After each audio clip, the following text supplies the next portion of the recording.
to the second segment of the show for today. The topic is gender harassment in the public arena, and we're talking to Alana McLaughlin, who has been giving us some information about her background, her education, and some of the other things that led her to us this morning to talk about this very, very important topic, gender harassment. Now, Alana, earlier you talked about gender harassment, and you defined gender harassment, and I think you laid down a good foundation for the information that you are about to give us. Now let's continue that information dealing with gender harassment and some of your attitudes in reference to that. Well, if you just started watching the show, in the first segment I previously talked about how gender relation can be bullying, famously known as cyberbullying. And another form of being able to do cyberbullying is this, which is an iPod Touch. It has all these features, and you could text people, and this can send pictures. That's another way of cyberbullying, which is like, also there's a thing called sexting, where you send nude photos to certain people. And this lady, she sent nude pictures of herself to her boyfriend, and he sent the pictures to over 2,500 other people. So she went to a girl's funeral who had committed suicide, and when she came home, she did it herself. She hung herself in the closet. So you could see how cyberbullying and gender harassment can ruin somebody's life, especially in high, middle, and elementary schools.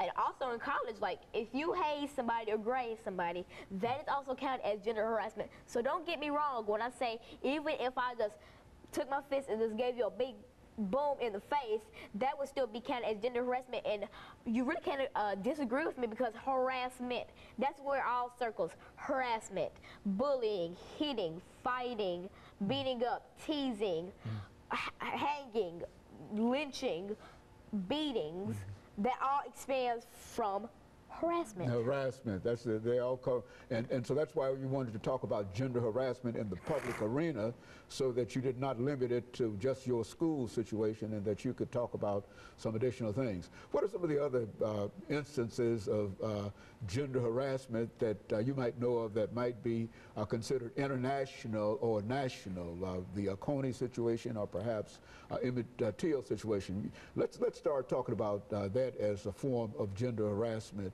The Emmett Till situation. Start that off for us. Well, Emmett Till, if you didn't know, was a 14-year-old boy who was born in Chicago but moved to Mississippi with his uncle Mose Wright. And the famous case was that he died on August 28th, 1955, he was pistol whipped, beaten on his hips and back. His eye was dislodged from the socket, and they put a this all expanded from one stupid incident. And when I say stupid, I mean stupid incident. Okay, so Emmett Till was supposed to go to church on a Sunday, August 27th, which is also my birthday, and he was 1955. He was supposed to go to church that day, which was a Sunday. So matter of fact, no, it was August 28th, I think. Yeah. So he and his cousin Curtis went down to this man named Roy's shop, and they played checkers outside of the store. So when they went into the store, Caroline